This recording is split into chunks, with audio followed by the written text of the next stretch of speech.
Nós não somos nada nessa vida. E hoje Deus, essa semana, irmão, Deus me deu assim cada mensagem que mexeu com a minha estrutura. E hoje pela manhã até falei com o Bernardo, eu não sei nem qual mensagem eu vou pregar, porque são tantas mensagens que Deus me deu essa semana. E ali eu orando, falei: Deus, me dê uma palavra, me fala qual palavra que eu vou pregar. O Senhor me deu várias, qual palavra eu vou pregar? E aí o Senhor me direcionou na hora do louvor, quando a menina cantou sobre Ana. Eu quero falar sobre Ana aqui de novo. Há uns dias atrás, algumas semanas atrás, eu preguei sobre Ana. E essa semana Deus me deu uma revelação nessa palavra tão profunda que mexeu com a minha estrutura. E eu quero compartilhar com vocês novamente nessa manhã. Abre comigo a Bíblia de vocês. Livro do profeta Samuel, primeiro livro do profeta Samuel, capítulo de número 1, versículo de número 5 apenas, que nós vamos ler aqui. Vou tentar ser bem breve hoje na palavra, vou tentar resumir aqui. E eu tenho certeza que Deus vai falar com você abundantemente. 1 Samuel capítulo 1, versículo 5 diz assim: ele amava muito Ana, mas só lhe dava a porção que lhe respondia a ela, e correspondia a ela, porque o Senhor não lhe tinha dado. Ninguém acompanhando? Vamos ler de novo. Ele amava muito Ana, mas só lhe dava a porção que lhe correspondia a ela, porque o Senhor não havia dado filhos. Coloque a mão no teu coração e peça ao Senhor para falar contigo agora. Este é o momento mais importante do culto, é o momento da palavra. E nós sabemos que no momento da palavra, ó Deus, o inferno fica furioso, o inferno causa distrações, o inferno tenta tirar a Deus o foco da palavra, porque ele sabe que a fé vem pelo ouvir, e o ouvir da palavra de Deus. Então nessa manhã, Jesus, fale conosco de uma maneira direta e clara e objetiva em nossas vidas. Silencie agora, Deus, todas as vozes circunstanciais no cenáculo de oração, e a única voz que esteja agora, Deus, aqui tomando a liderança, seja do teu Espírito Santo. Fale conosco, ó Pai, e fale poderosamente em nome de Jesus. Você pode sentar dando glória a Deus, dando aleluia. Querido, quando nós lemos essa palavra, nós entendemos que nessa vida vários estágios e processos elas acontecem na nossa jornada de fé. Nós sabemos que em determinados pontos da nossa existência nós viveremos várias fases, várias estações, vários ciclos, recomeços e recomeços, e a cada fase e a cada ciclo nós viveremos diversas emoções, sim ou não? Por exemplo, tem dia que você está alegre, tem dia que você está assim em êxtase de alegria porque ganhou uma promoção no trabalho, tem dia que você está muito feliz porque você conseguiu uma namorada, tem dia que você está extravagante porque conseguiu desencalhar, conseguiu casar, não é assim? Mas tem fases da nossa vida que nós passamos por momentos de turbulências, passamos por momentos de dificuldades, passamos por momentos que muitas vezes a gente chega até a pedir a própria morte, porque a dor, ela aperta a nossa alma, a dor esmaga nossas emoções, e aí muitas pessoas não conseguem encontrar um refúgio, não conseguem encontrar um alívio, e chegam até a cometer próprio suicídio, tirando a própria vida. Quando nós lemos o texto aqui, 1 Samuel capítulo 1, versículo 5, nós encontramos uma história fantástica e uma das pregações mais ministradas nas igrejas. É sobre a vida de uma mulher chamada Ana. A Bíblia diz que essa mulher, ela tinha um sonho, ela tinha um objetivo, ela tinha uma meta, ela tinha um desejo, e ela muito queria gerar filhos. Nós acabamos de apresentar uma criança, e se tem uma coisa que traz alegria na família, é quando chega uma criança nova, sim ou não, irmãos? Eu lembro muito bem quando meu filho nasceu, o Bernardo, meu primogênito. Eu lembro disso como se fosse hoje.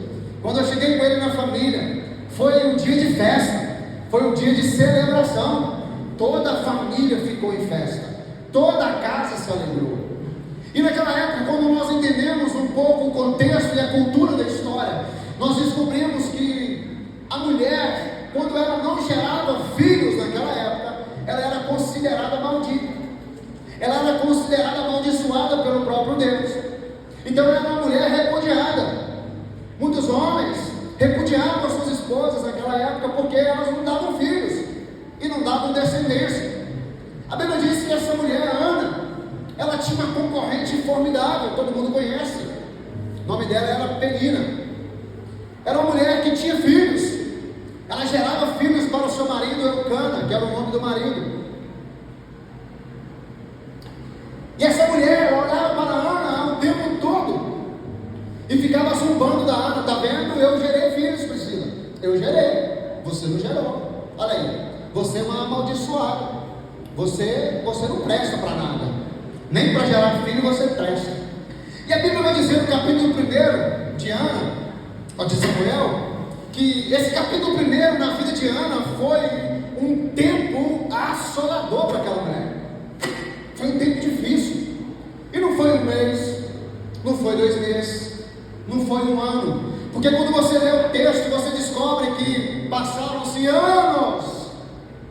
Ana subia para o templo, Ana subia para a casa do Senhor, e Penina a perseguia, e Penina ficava ali o tempo todo falando daquela mulher. Olha aí para você ver, mais um ano virou, eu já estou gerando mais um filho, e você nada. Olha aí, eu já estou no meu não sei quantos filhos, e você está aí, para que você serve? Imagina, irmãos, a dor daquela mulher no decorrer da história, da vida dela. O capítulo 1 de Ana, ele traz direcionamento claro para a nossa vida. Porque quando você tem um problema com alguém, com um ser humano, você corre para Deus. Quando você tem um problema com o diabo, você corre para Deus. Quando você tem um problema no trabalho, você corre para Deus. Quando as portas que não estão se abrindo ao diabo que fecha, você corre para quem? Para Deus. Quando não tem comida em casa, não tem dinheiro em casa, você corre para onde? Para Deus, porque você sabe que Deus é que vai dar para você o escape, sim ou não? Mas quando todo o mal que você está vivendo é o próprio Deus que está causando, você vai correr para quem? O que você vai fazer? Porque quando nós olhamos para a história, nós descobrimos que, pode me dar, que não foi o diabo que fechou as portas para Ana, não foi o irmão que fechou as portas para Ana, não foi o parente que fechou as portas para Ana, foi o próprio. Vocês estão comigo? Uma coisa é você brigar com o capeta, irmão.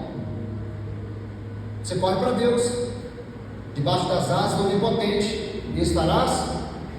Uma coisa é você brigar com seu irmão, você vai ficar de biquinho para ele durante os dias, mas daqui a pouco você corre para Jesus e está tudo certo. Mas quando a tragédia da sua vida é a própria mão de Deus que está causando, o que fazer? E eu dei um tema para essa mensagem, anote o tema aí no seu coração. Como você enxerga a Deus? Como você enxerga a Deus quando as portas não se abrem? Como você enxerga a Deus quando a comida falta na despensa? Como você enxerga a Deus quando o dinheiro acaba? Como você enxerga a Deus quando a doença chega e te alcança? Como você enxerga a Deus quando você descobre que todo o mal que você está vivendo é o próprio Deus que você ama, que você adora, que você busca, que está causando na sua vida? Como você enxerga a Deus? Pastor do céu, o que o senhor está arrumando essa manhã? Porque uma coisa é eu enxergar a Deus, pastor Tadeu, como pai, quando Deus está me beneficiando, Maria. Uma coisa, Odilon, é eu enxergar a Deus como o Senhor maravilhoso na minha vida, quando as coisas estão alinhadas no meu propósito. Uma coisa é eu enxergar a Deus como Santo, maravilhoso, como nós cantamos, quando as portas estão a se abrindo, é muito fácil encontrar a Deus e dizer: Deus, eu te amo, quando tudo está dando certo. Mas quando o próprio Deus que você diz que ama, que você diz que adora, que você diz que busca, que você diz que entrega tudo, quando é o próprio Deus que está fechando as portas da sua vida, como você consegue enxergar a Deus? É uma mensagem difícil de absorver. Enxergar a Deus enquanto eu estou gerando filhos é muito bom, mas como eu enxergo a Deus quando o próprio Deus cessa o meu sonho? Como eu consigo enxergar a Deus quando aquilo que eu tanto busco ano após ano, o próprio Deus diz: não vou te dar, não vou te dar filho, você não vou. O que fazer quando Deus se revelar para você com um não? A Bíblia diz o que fazer. E o primeiro ponto que eu queria trazer para os irmãos é: relacionamento revela a nossa intenção. E eu vou usar uma metáfora simples para vocês entenderem aonde eu quero chegar aqui, para vocês compreenderem a mensagem. Quando você começa a se relacionar com uma pessoa, a primeira coisa que você espera de um relacionamento é reciprocidade. Falei bonito, hein? Tá vendo que hora que eu falo as palavras bonitas, irmão? Pastor, que hora que ele solta as pérolas. Quando eu conheci a minha esposa Elisângela, e pensa na morena chonada de bonita, né? Olhei para ela assim, chamava ela de negona, até hoje eu chamo ela de negona. Falei: negona. Eu com 18 aninhos falei assim: você é minha, filha. Quer ver? Quer ver, você é minha.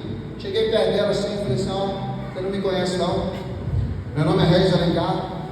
E você não sabe ainda, mas você vai ser minha esposa. Ela olhou para mim assim: se toca, menino, ó. Lá na igreja de São Marcos, Assembleia de Deus São Marcos. Falei: tá bom. Eu olhava para ela, irmão, olhava com o olho na minha testa. E pensa na morena chonada, cabelão, tinha um cabelãozinho. Passava na igreja assim, irmão, eu pedi até o fio da minha água. Essa é minha, Jesus. E aí um dia Jesus tocou nela, irmão. E eu não sei como que a história do amor é séria. E ela olhou para um camarada feio que nem eu, sendo ela bonita que até. E aí, rapaz, ela olhou para mim e ela começou a se interessar por mim. E aí um dia eu cheguei lá na igreja dela, lá no Ribeiro de Abreu, montado da minha motoquinha CG 150, cabelinho na régua, bem piadinho assim. Eu era fininho, pesava 68 quilos, eu era bonito, irmão. Eu estou bem derrubado hoje assim, mas eu já fui bonito, já fui. Hoje eu estou bem acabado. Comecei a pastorear com 19 anos, de lá para cá a beleza foi embora. Cabelo foi ficando branco, até cabelo branco na barba, eu tenho 35 anos. Enfim, cheguei para casa da menina e falei assim: ó, tá decidido eu ficar hoje, você vai começar a namorar comigo, e você vai casar comigo, e eu vou ter 2 filhos com você, e nós vamos fazer algo de Deus junto. Falei: diante de Deus, está aqui, eu ponho a mão na minha. E ela virou para mim assim: eu quero ver se você é macho, né? Domingo agora você vai na casa do meu pai falar com ele. Eu falei: já consegui a menina, agora é fácil. Já está no pacto. Fui na casa do meu sogro, pedi ele a bênção no sogrão. Ó, você pode namorar com a minha filha, eu abençoo. Mas ó, é você lá e ela aqui. E aí, para poder testificar o que pediu, ele colocava a pastora Sheila no meio, que era uma adolescente na época. Aí, para mim conversar com a minha esposa, eu tinha que falar assim: Sheila, fala que a Elisângela, que ela está linda e gata. Aí a Sheila corria no ouvido dela: Elisângela, o resto falou que você está linda e gata. Aí a Elisângela respondia: fala com ele que ele também está bonito e cheiroso. Mas como é que essa vida estava cheiroso? Se ela não podia dar um cheiro do meu cambora, porque o pai dela ficava com um tubo de olho desse tamanho em cima de nós. Meu namoro foi assim: eu cortejava a minha esposa de lá: oi, você está linda, que legal, né? E a Sheila aqui no meio. A Sheila que está, você vai confirmar isso para você ver. E o relacionamento começa. Deixa eu acelerar aqui na velocidade 2. E a primeira coisa que um relacionamento estabelece é a reciprocidade. É você conhecer a pessoa que você está se relacionando. E como ser humano que nós somos, num relacionamento você espera que a pessoa do outro lado te respeite como você respeita ela. Então não havia Mas quando existe um relacionamento, só um contribui e o outro só faz o contrário. Ela ia falar distribui. Contribui e distribui. O que acontece com o relacionamento? Ele começa a sofrer crise, sim ou não? Quando é só o homem que investe no relacionamento e a mulher dá pouca importância, o que acontece? O homem vai perdendo interesse pela mulher. E quando é só a mulher que investe no homem e o homem não corresponde à altura, o que acontece? A mulher vai perdendo interesse no homem. Mas agora nós estamos falando de um relacionamento divino. Porque para andar com Deus você precisa entender que é na base de um relacionamento construtivo. Só que você está se relacionando com uma pessoa divina, você não está se relacionando com uma pessoa terrena. E por que eu estou falando de relacionamento? Porque muitas pessoas deixam de acessar algo especial em Deus, porque quer tratar Deus como se estivesse tratando o namorado. Entendeu porque eu dei essa volta agora? Muitas pessoas querem tratar a Deus como se Deus fosse obrigado a fazer o que você quer. E aí muitas pessoas têm a ousadia, pastor Elcio, de falar assim: mas eu vou na igreja, eu participo do culto, eu faço isso, eu prego, eu sou pastor, eu canto, e por que Deus está fechando a porta na minha vida? E aí sabe o que acontece? Começa a agir com Deus como se estivesse agindo com o namorado, ou com o marido, ou com o filho, não sei, fazendo pirraça com Deus. Sabe que tem crente pirracento? Há pouco dia eu atendi uma pessoa lá no meu trabalho, pirracento. Eu trabalhando na agência de carro, até lá eu tenho que dar gabinete pastoral. Meu patrão chegou e falou assim: meu filho, mas que você está arrumando? Ah, pastor, ô John, me perdoa, eu tenho que entender. Depois eu fico mais tarde. Pastor, eu estou revoltado. A pessoa dizia: por que, meu filho, você está revoltado? Porque tem anos que eu estou na igreja, estou buscando, estou correndo atrás, estou lendo Bíblia, estou jejuando, e nada acontece na minha vida. Pastor, você quer saber de uma coisa? Eu vou chutar o balde, não aguento mais não. Quer que eu falei para ele? Tudo certo, chuta o balde. Pastor, você não vai falar para poder me desviar? Não, eu falei: eu não. Quer chutar o balde? Chute agora, vai com Deus. Pastor, aí a própria pessoa: pastor, mas o senhor sendo pastor está me autorizando a fazer uma coisa dessa? Eu falei assim: fique à vontade. Mas por que o senhor está fazendo isso? Aí eu falei: porque para andar com Deus não pode ter mimimi. Relacionamento com Deus não é a base de pirraça. Relacionamento com Deus não é a base de infantilidade. Você tem que entender que um relacionamento construtivo com Deus, não importa se Ele fez ou deixou de fazer, Deus não precisa de você, você precisa de Deus. Então se Deus fizer, Ele é, aqui pegou. E se Ele não fizer? E se Deus curar? E se Ele não curar? E se a porta abrir? Mas se a porta fechar? E aí, como você consegue enxergar Deus quando tudo isso acontece na sua vida? Você enxerga Deus como Deus e Pai, que você o ama pelo que Ele é? Ou você enxerga Deus como ruim e que tem que ser obrigado a te dar o que você espera? Então a nossa forma de se relacionar com Deus, ela não pode ser como um relacionamento humano. Por que muitas pessoas abandonam o Evangelho? Por que muitas pessoas abandonam a fé?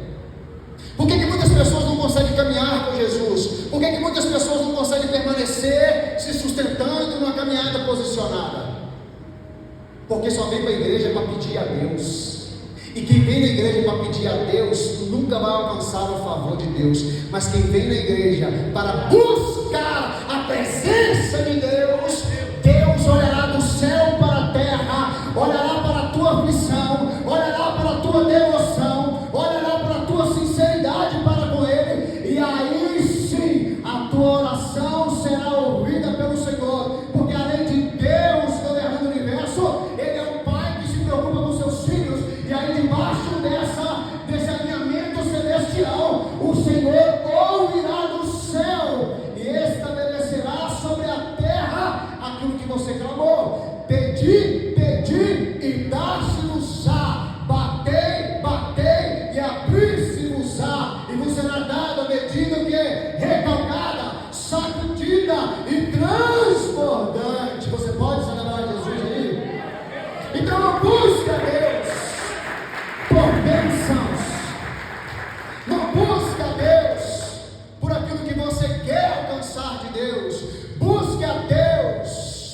você o ama pelo que Ele é, não pelo que Ele pode te dar. A Bíblia diz que ano após ano, Ana subia para onde? O templo. Como assim, pastor? Mesmo Deus dizendo não? Mesmo Deus dizendo não, a Bíblia vai dizer que Ana subia para sacrificar junto com seu marido. Ela subia para a presença de Deus. Eu não entendo com isso. Não interessa as circunstâncias à minha volta, não importa se eu estou chorando, não importa se as peninhas da vida estão no meu encalço, não importa se estão me humilhando, eu quero é Deus, e nada mais importa a não ser estar na presença de Deus. Se Deus me der o filho que eu quero, glória a Deus, mas se Deus não me der o filho que eu espero, eu continuarei celebrando ano após ano, porque uma fé posicionada, ela vai liberar destinos proféticos. Aleluia, pastor, que fala essa palavra, destinos proféticos? Porque enquanto Ana achava que Deus não ia cumprir o que ela esperava, Deus não estava preparando Ana para gerar um filho, Deus estava preparando Ana para gerar um profeta. Porque tudo que Deus faz, Ele não pensa no seu ego, na sua ótica e na sua razão. Tudo que Deus faz, o objetivo é alcançar você, é alcançar a sua casa, é alcançar os seus vizinhos e atingir gerações. Então, quando Ana esperava um filho, Deus formava no céu o profeta Samuel. Enquanto Ana guardava uma gravidez, Deus estava gerando um futuro profético. Enquanto Ana esperava de Deus uma criança, Deus levantava um profeta de autoridade sobre a geração. O que Deus está gerando em você pode estar demorando hoje, pode estar causando dor hoje, pode estar mexendo na tua estrutura hoje, mas quando gerar, vai alcançar esta geração. Meu Deus do céu, alguém vai celebrar comigo aí?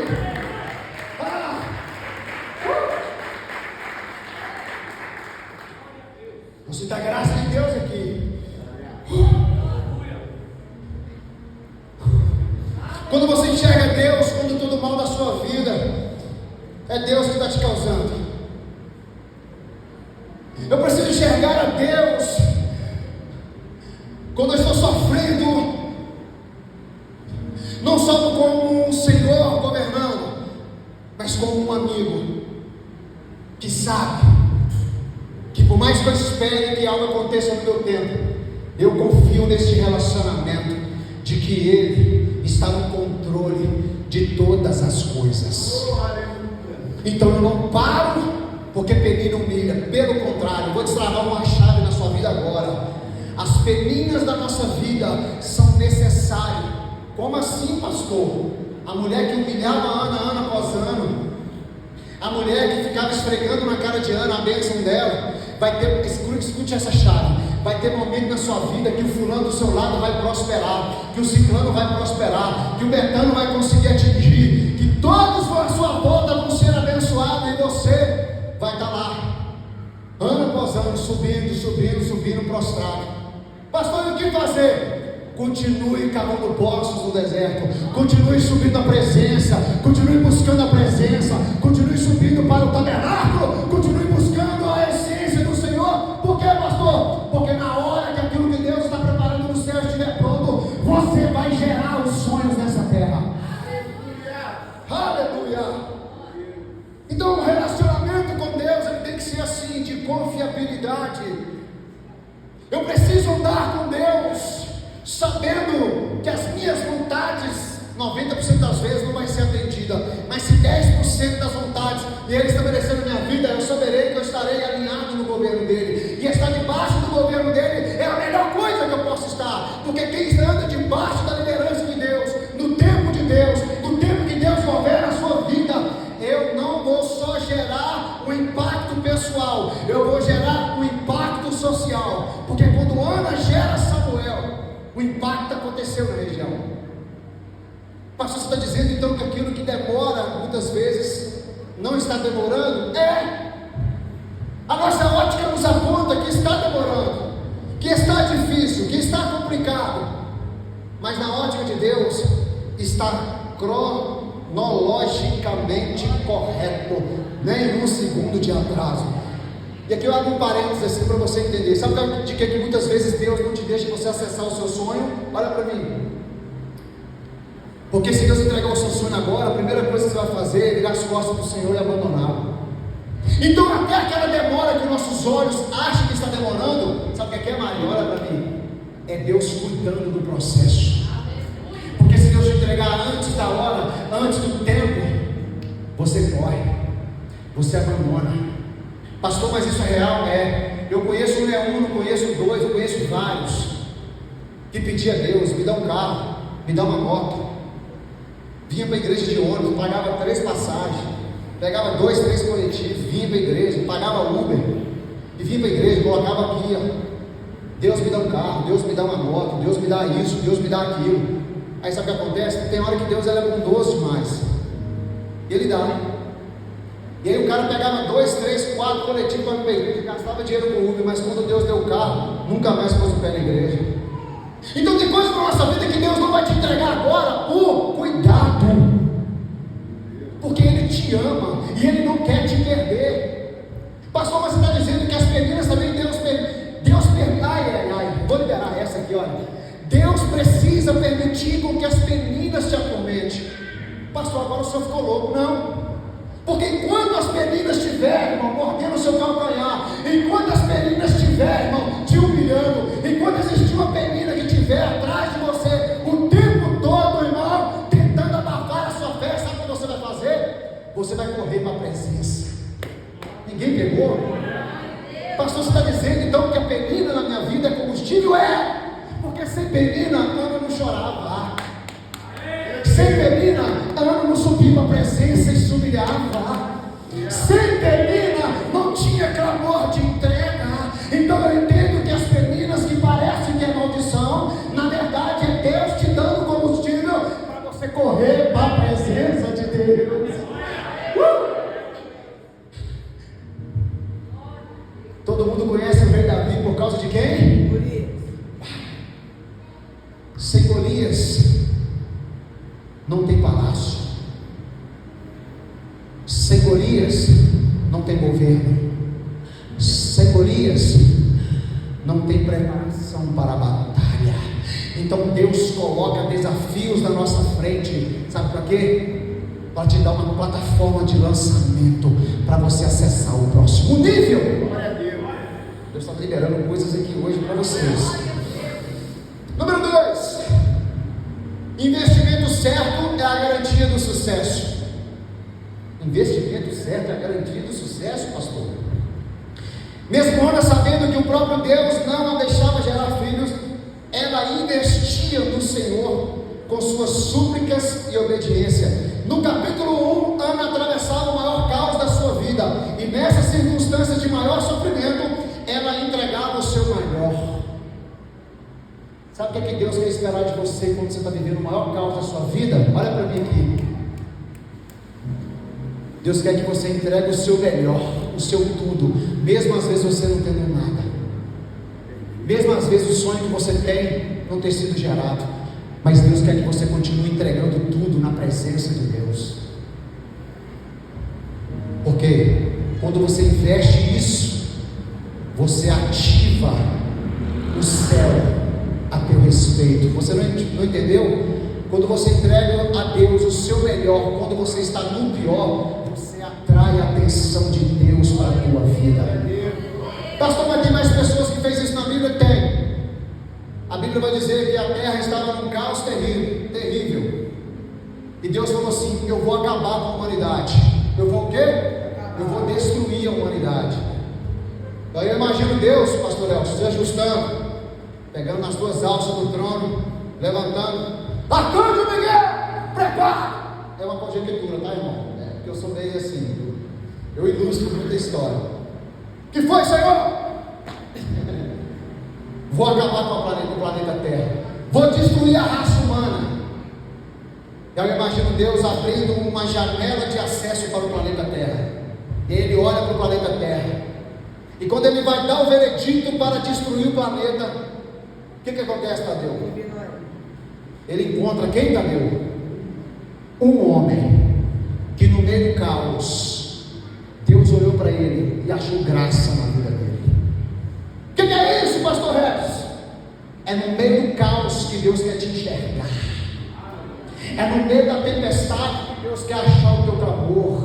É no meio do não que Deus quer encontrar a sua entrega. É no meio dos vendavais da vida que o Senhor quer dizer. Que o Senhor diz assim: olha, eu procuro os verdadeiros adoradores que me adoram em espírito e em verdade. E aqueles que adoram em espírito e verdade pode não estar gerando agora, pode estar sem filhos agora, mas vai chegar um tempo, ai meu Deus do céu, que eu não vou só gerar filho, mas eu vou gerar profetas para impactar essa geração. Eu posso ouvir um amém na igreja?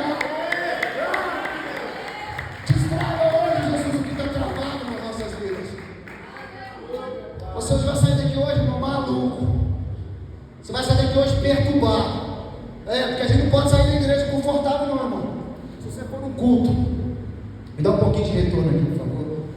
Se você for para o culto e você sair do culto sorrindo, você foi em qualquer lugar, menos no culto. Porque na presença de Deus, a gente não tem que sair sorrindo, não.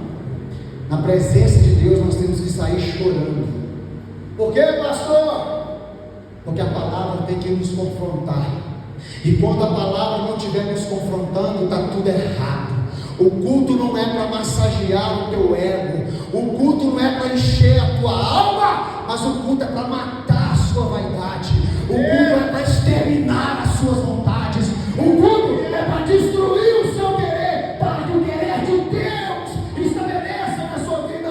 E quando você entender isso, você vai clamar e os céus vai responder, porque o culto é sacro.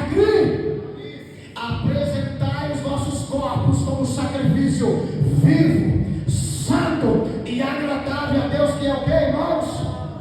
Culto racional. Então você tem que sair daqui queimando o teu coração. Eu preciso mudar de vida, eu preciso mudar o meu vocabulário, eu preciso mudar a minha ótica, eu preciso cuidar dos meus ouvidos, eu preciso posicionar a minha alma. Para quê, pastor? Para que os céus possam estar alinhados quando eu orar. Não adianta você orar a Deus, oração bonita, e dizer: Senhor, meu Deus e meu Pai, se aqui na terra você não tem vergonha na cara, se aqui na terra você não tem compromisso com Deus, se aqui na terra você pinta, borda, sapateia, faz escambau a 4, mas chega na igreja e quer dizer: Deus me abençoa. Deus não tem compromisso com o vagabundo, Deus não tem compromisso com adúlteros, Deus não tem compromisso com o pecado, mas Deus tem compromisso com aquele que se arrepende. O céu não está cheio de pessoas santas, o céu está cheio de pessoas arrependidas. Então quando você vem na presença de Deus e sai daqui chorando, clamando, pedindo por misericórdia, o céu se abre em teu favor. Quem nos provou isso foi Ana. Outro microfone, esse não está funcionando. Glória a Deus. Ana nos provou isso. Hoje eu estou pentecostal, viu, irmão? Meu Deus. Vamos ver, pega aqui para mim. Já perdi 1 quilo só de suor já. Então eu preciso vir para a igreja. E vir para a igreja, entenda uma coisa: igreja não é essa parede de concreto, esse telhado. Igreja é a soma de um coletivo que tem um propósito: buscar ao Senhor e nada mais. Então quando nós nos reunimos corpos, nós nos tornamos a igreja de Cristo. Então quando eu venho para essa comunidade chamada igreja, para buscar o Senhor, e não pelo que o Senhor tem para me oferecer, até aquilo que eu vim buscar o Senhor no íntimo da minha alma, sem confessar com a boca como Ana, Deus usa profeta para liberar destinos na nossa vida.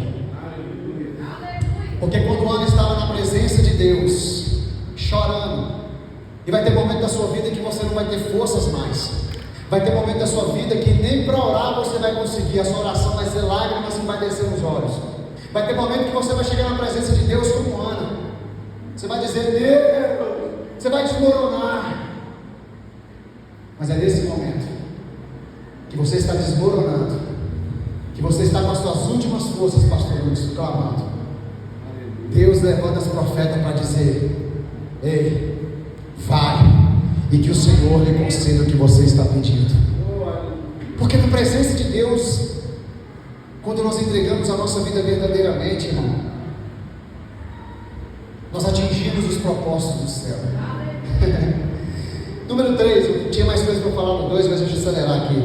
Número 3, servir por algo maior ativa recompensas além do esperado. Vou repetir: servir por algo maior ativa recompensas além do esperado.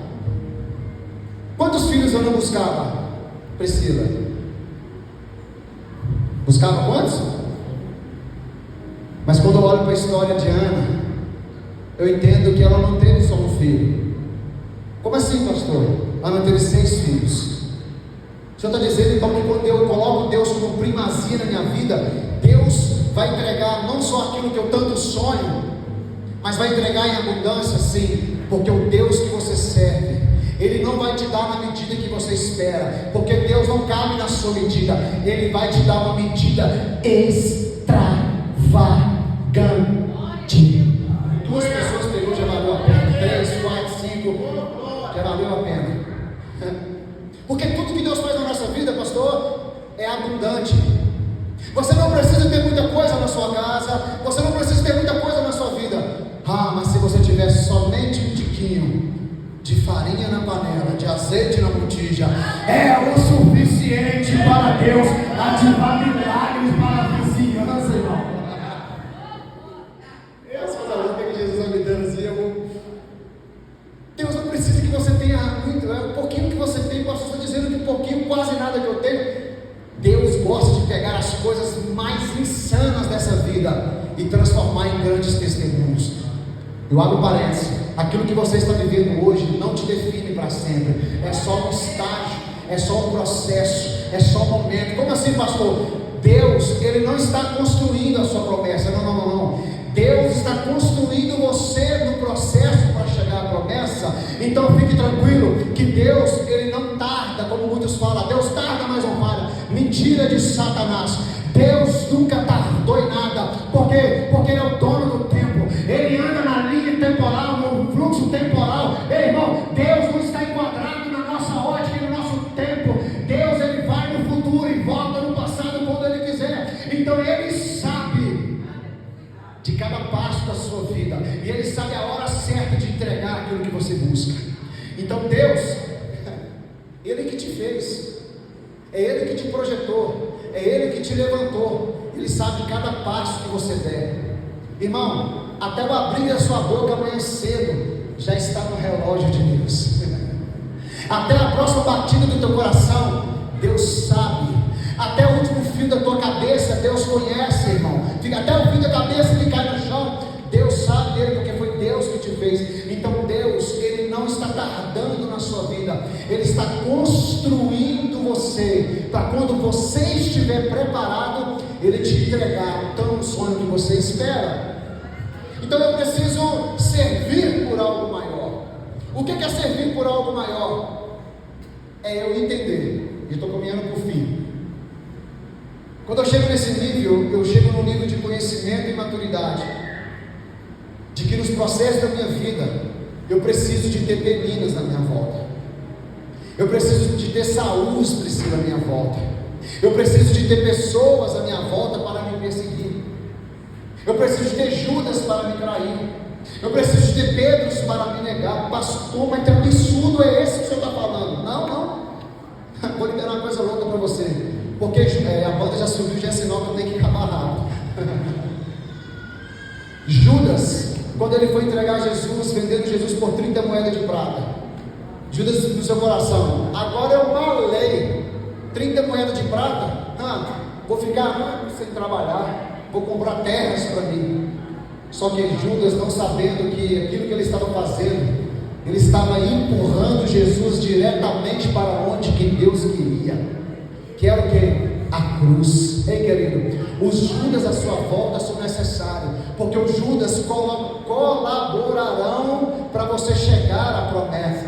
Os Judas te darão combustível para você não parar, porque quando tem uma pessoa te perseguindo, te humilhando, dentro de você o Espírito Santo diz: suporte, aguente, você vai dar a volta por cima, mostre para essa pessoa que você não é covarde. E aí o Espírito Santo ele começa a gerar dentro de você uma autodeterminação positiva, ao ponto de você querer provar para aquela pessoa que te persegue, ao ponto de você querer provar para aquela pessoa que você não está sozinho, e é por isso que você não para. E eu estou pregando para pessoas aqui hoje que quantas vezes já falou assim, o Senhor fala no meu coração: eu não aguento mais, eu não suporto mais, para mim já chega. E aí o Espírito Santo ele vem com você nessa palavra da manhã e te fala: você está entendendo errado. O mal que está vindo para você na verdade não é mal, na verdade sou eu que estou levantando pessoas para te fazer orar mais, para te fazer buscar mais a minha presença, para te fazer acessar aquilo que eu tenho para você. O capítulo 1 de Ana foi terrível, foi uma dura estação, mas no capítulo 2 tudo mudou, Tadeu. Ei querido, olha para mim aqui, estou terminando. Calma que você está só no capítulo 1. O capítulo 2 vai chegar, querido. Diga assim para o seu irmão, calma. Diga assim, calma. O capítulo 1 está acabando. O capítulo 2 se aproxima. 2 Samuel capítulo 2, 1 Samuel capítulo 2, versículo 1 até o versículo 10. Ana orou desta maneira: o Senhor encheu meu coração de alegria, é Ele quem me dá novas forças. Agora posso rir-me dos meus inimigos, porque celebro com alegria a tua salvação. Ninguém é santo como o Senhor, ninguém é igual a Ele, e não há rocha como nosso Deus. Acabem com os discursos orgulhosos e não digam palavras insolentes, porque o Senhor é um Deus que conhece todas as coisas e julga tudo que se faz. Os arcos dos heróis foram quebrados, mas os fracos estão cheios de força. Os que tinham fartura procuram trabalho para ganhar o pão, e os famintos são saciados. A mulher estéril deu à luz 7 filhos, e a mãe de muitos filhos ficou sem nenhum. O Senhor dá a morte e faz viver, faz com que se desça ao mundo da morte, e levanta novamente os que para lá foram. Versículo 6: o Senhor dá a pobreza, e a riqueza Ele humilha e Ele engrandece. Levanta do pó o indigente e tira o pobre da miséria. Faz-se assentar com os grandes e coloca em lugares de honra. Os fundamentos da terra pertencem ao Senhor, que sobre eles construiu o mundo. Ele guia os passos dos seus fiéis. Olha isso, irmão. Ele guia os passos dos seus fiéis, mas os maus hão de desaparecer nas trevas, pois não é a força que faz o homem triunfar. Os inimigos do Senhor serão destruídos. Dos céus trovejará contra eles. O Senhor julga a terra inteira, dá poder ao seu rei e a vitória ao seu escolhido. Vamos ficar de pé nessa manhã. Olha a oração, Cíntia, de uma mulher que passou anos só chorando, só sofrendo. Uma mulher que durante anos, no capítulo 1, parecia que nunca ia acabar o capítulo 1 na vida de Ana. Mas a vida de Ana virou. E Ana gerou Samuel. E Samuel foi aquele homem que marcou territórios. Por isso que o tema da mensagem: posicionamento. Aliás, perdão. Por isso que o tema da mensagem: como você enxerga a Deus. Eu já estou na outra mensagem já, meu Deus. Posicionamento que transforma territórios. Essa era outra que eu tenho que pregar. Então você não morrerá nessa estação difícil. Eu quero encerrar dizendo isso. Você não vai morrer nesse momento ruim agora. Deus está construindo você primeiro para gerar o extraordinário no céu. Continue servindo o Senhor por algo maior, pois o Senhor Deus está preparando o seu Samuel. O seu Samuel está sendo gerado, querido. Nossa ótica pode história. Ana sonhou com um filho, mas Deus gerava no profético, e Nanô, Deus gerava 6 filhos. 1 Samuel 2:21. De fato, o Senhor abençoou a Ana, e ela ficou de novo grávida, e teve mais 3 filhos, mais 2 filhas. Entretanto, Samuel continuava a crescer servindo o Senhor. Até aqueles que foram instrumentos de humilhação serão surpreendidos por aquilo que Deus gerou através de você. E quem se posiciona para humilhar serão apagados da história. Mas quem se mantém nas circunstâncias difíceis não só mudará a realidade, mas transformará a realidade de outros, e o seu testemunho será lembrado na história. Ana gerou o profeta Samuel, e o mesmo profeta Samuel, gerado por Ana, foi o responsável de ungir o primeiro rei de Israel, Saul. E o mesmo profeta Samuel, gerado por Ana, foi o mesmo profeta responsável também para ungir o rei Davi, o maior rei de Israel até hoje. E através das palavras de Samuel, inúmeras profecias foram cumpridas naquela geração. O que Deus está construindo para você vai impactar a sua vida, vai impactar a sua família e vai impactar a sociedade que você faz, porque Deus não é Deus do natural. Deus é Deus que entrega o